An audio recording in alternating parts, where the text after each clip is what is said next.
Vai tu esi patiess tad, kad tu runā ar citiem, vai arī esi vienkārši tu pats vienatnē? Vai tu esi patiess? Vai tu vari atļauties būt tu? Un tad, kad parasti šitā te pasaka, jā, tad daudz cilvēku saka, jā, es varu atļauties, man ir vienalga, ko man padomās. Es teikšu visu tieši kā ir, un man ir vienalga. Jā.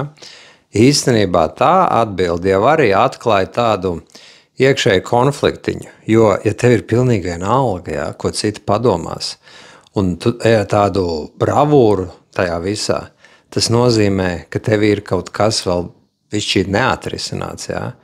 Vēlme pēc kaut kāda konflikta, vai ne? Nu, pateikt, ko domā, un tad vienalga, vai ne? Tā kā iebaidīt citu seju, es tagad tev pateikšu, ja? Un tu tikai pamēģini man pateikt atpakaļ. Visādas tādas situācijas. Tas jau viss liecina, ka iekšēji tevī tomēr nav īsta drošība. Tev ir kaut kāds konfliktiņš, kas vēlas tālāk izlausties un izspēlēties īstajā dzīvē. Bet ja tu esi patiešām tu, un tev nav nekas jātēlo un jāizliekās, tad tevī pat nebūs vienkārši tāda vēlme. Tevī vienkārši iekšā būs tāds miers.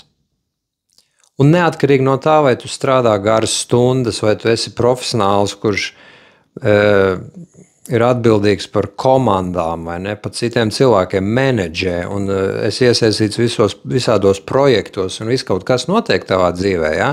Tas nenozīmē, ka automātiski tev tur ir jābūt izdegušam un riebīgam un nīgram un jāatnāk mājās un visiem jābļauj virsū. Nē, ja tu būsi patiesais tu, ja tev nekas nebūs jātēlo, tad tu varēsi būt mierīgs visās tajās situācijās.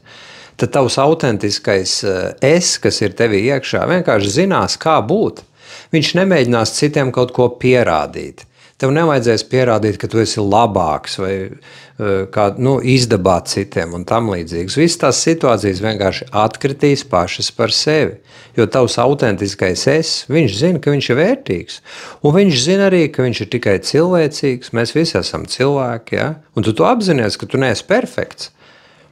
Vienmēr ir kaut kas ir jāuzlabo tevī, tavā sniegumā, darbā, biznesā. Vienmēr ir kaut kas, ko jaunu iemācīties un tam līdzīgi. Bet ja tu esi patiesi tu, un tu esi saskaņā ar savu iekšējo es, ar savu īsto būtību, tad tevī nebūs vēlme sevi noniecināt.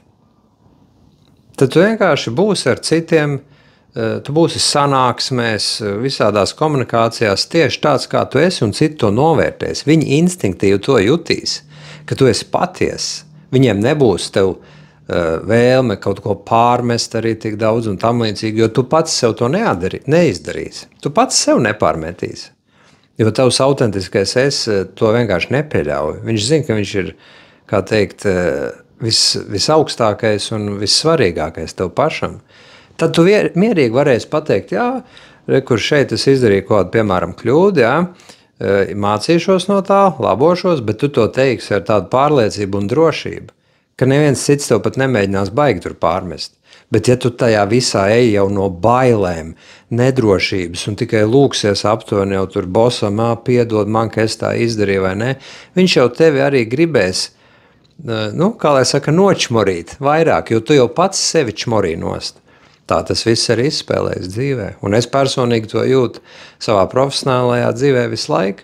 Tad, kad es esmu tagad pats, kāds es vienkārši esmu, un manī nav nekādas vēlmes izdabāt pārmērīgi un kaut ko pierādīt, tad es vienkārši to automātiski jūtu, kā mani kolēģi, jā, var teikt, pasaule. Vai ne? Jo tavā profesionālajā dzīvē jau tā ir tava pasaule.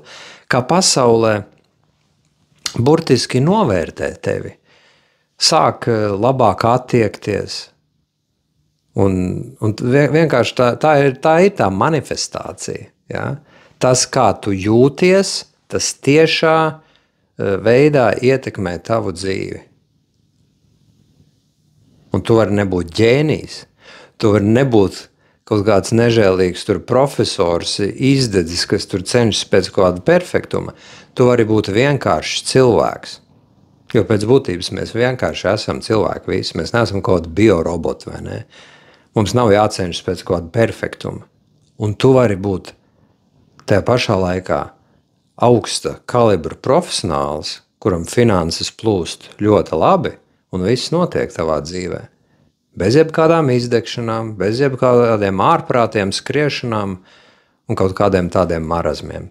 Ja tu vēlies uzzināt, kā var noņemt nost visu to marazmu un beidzot sākt sajust savu to patieso, autentisko būtību, kura zina, ka viņa ir visaugstākā, vissvarīgākā, un tālāk jau tu visu savu dzīvi attiecīgi vari sakārtot, kā vajag, vai ne? Visas attiecības. Ja tu vēlies to uzzināt, kā to izdarīt, tad nāc uz mani, uz manu websaitu izaugsmesterapija.com, paraksties uz brīvo konsultāciju un strādāsim kopā.